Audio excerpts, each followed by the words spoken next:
Welcome to the Your Most Interesting Story podcast. My name's Rob, and each episode I intend to serve you up a big old piece of real-life pie as we hear about and dig into the most interesting thing that's happened to someone in their life. These are first-hand, true stories told by everyday people. Today's episode is a story that Jake and I heard from Chris. In the late 1970s, Chris and three of his friends crossed paths with an odd character, turning an ordinary Thursday evening into a night to remember, but not in a good way. Well, the characters are myself, Mike, Steve, and Rick. This is like 1979 in San Jose downtown at a frat party, and the party was so fun. We were drinking keg beer, dancing. What's the soundtrack? Give me some idea of what music was playing. Oh, good Lord. Doobie Brothers and Led Zeppelin and all the old 70s greatest hits, but more upbeat, more dance tune.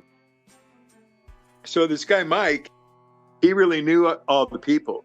He goes, Chris, you really don't know too many people here. So I want you to pick out any girl in this party and I'm going to get her phone number for you. And I'm going, are you serious? And he's going, yes, just pick out any girl. And I just go, no, I can't do that. And he's going, yes, I'm telling you, just pick one out. I go, her. So he goes, talks to her. We get an introduction. We're chatting. And he closes the deal with her giving me the phone number. So I was all happy after that. And finally, the party was over. It was on a Thursday night, so we had to get home at a reasonable hour. And we're heading back to the car, which was just a few blocks away from the party. And we noticed this guy kind of slinking down the street and looking really suspicious. And he's got a shaved head, and he was really kind of freaky. And Steve had told me about the situation before where some creepy guy came up to him and asked him to go over to his apartment with him so they could take some pictures, right? And I'm going, oh no, I can imagine what kind of pictures this guy was trying to solicit, So you and Steve live in downtown San Jose and you're walking home from the frat party. I think they were walking to the car, right? Yeah. And we spot the Egg Man, and that's the name that he infamously retained from this party, mainly because of his shaved head. All of a sudden, he's going, that's him. That's that guy who's trying to get me to take pictures. And Rick goes, no way. You're kidding me. This guy did the same thing to me. And we're going, oh man, are you serious? So, this guy was just, back in those days, downtown San Jose could be an unsavory place. It was a lot rougher than it is now. So Rick just starts chasing after the guy, right? And kind of laughing. And Steve goes running along with him. And Mike and I figure, well, we better catch up to see what's going on here, And the guy runs up onto this porch and he starts hollering out, help, help, help, in these really weird voice, and we're just going, God, dude, we got to get out of here, this is not happening. So Chris, how is this guy dressed? I just want to get a good visual of him. He's got the shaved head. Yeah, he was a bit like, you remember the song Aqualung? Uh-huh, yeah. By Jethro Tull? Right. Yeah, he was shabbily dressed with like an overcoat. Eyeing college boys with bad intent. You got it, yes. So finally we get over to the house where the porch is, and that he's up on making these requests for help because Steve and Rick are messing with him. So Rick grabs him by the arm and starts trying to pull him off of the step. Do you think Rick had a plan here? What was he going to do with the Egg Man? No, it was like I think he drank more than all of us. So he was just like kind of on autopilot. And he was always trying to be a comedian, so somehow he was trying to turn it into, something that was hilarious, if nothing else, So what happens is the guy slips on the steps of the porch and comes tumbling down, and Steve grabbed him and kept his head from hitting the ground. He almost did a Humpty Dumpty. Yeah, and exactly. At this time, the guys are getting a little bit nervous. The Eggman's been calling for help for quite some time now, and then he falls and is surrounded by 4 people that had been chasing him. Not a good look if someone happened to be watching, and apparently someone was. We're like, let's get out of here, so finally they just left him alone, and we were heading back to the car.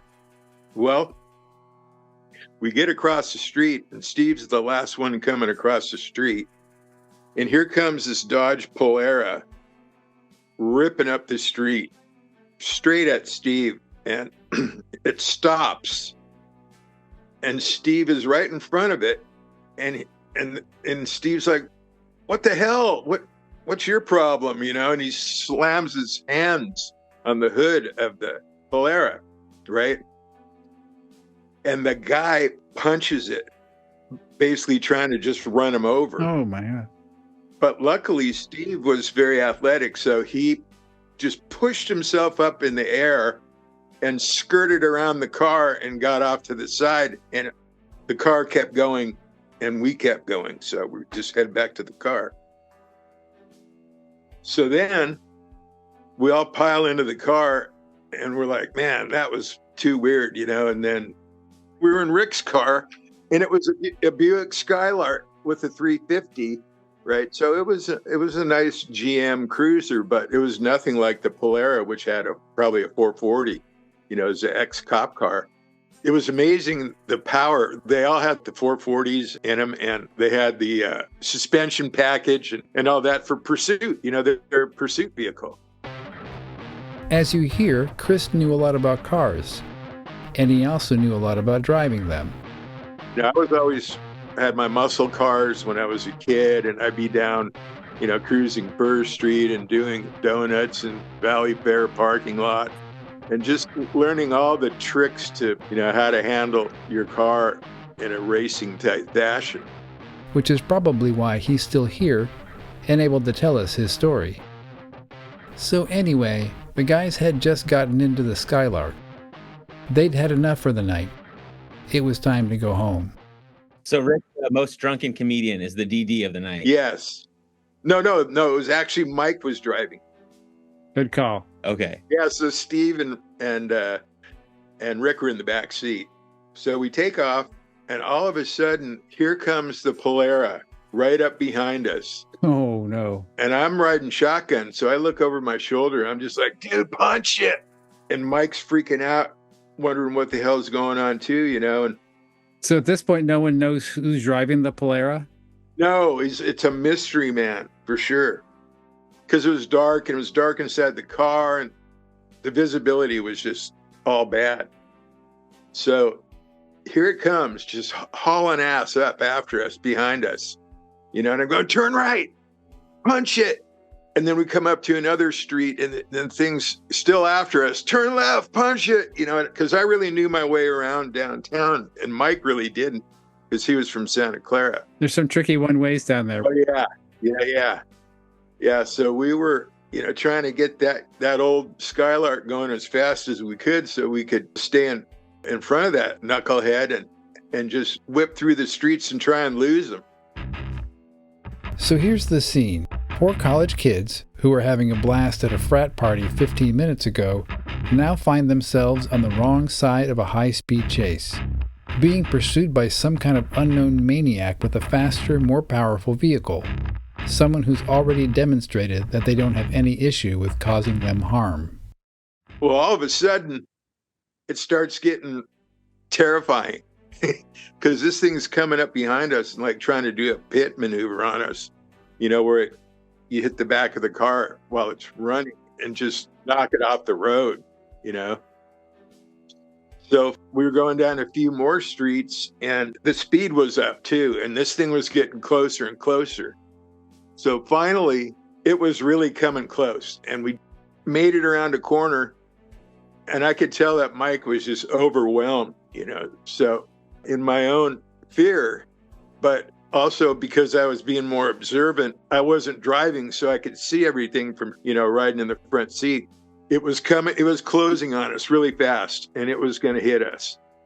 And right at the last second, there was a street there. So I reached and grabbed the steering wheel and just yanked it down and stepped on the top of his foot and pushed the gas to the floor. Jeez. It was wild. We were just sideways around that corner, but luckily we straightened it out. But because that Polara was closing so fast, it lost control and spun out.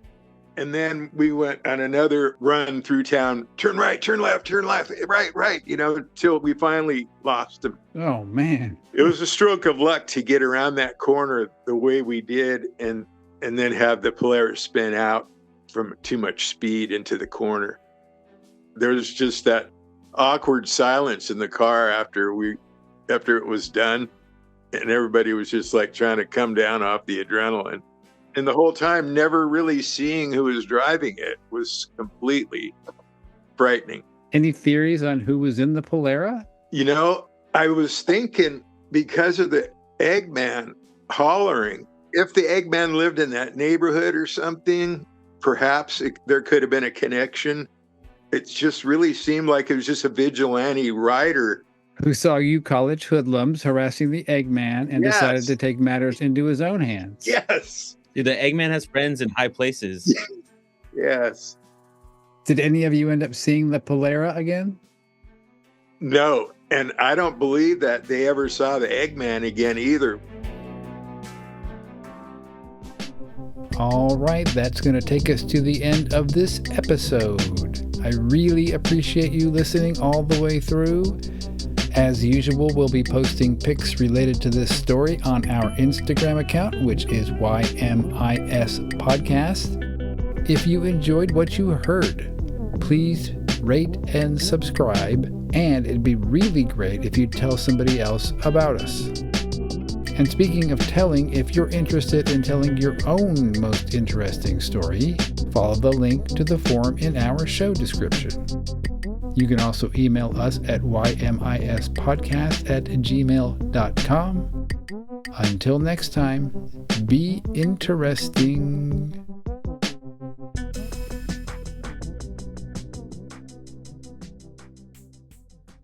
It was truly a bizarre thing. It was like Christine. It was like it had a life of its own.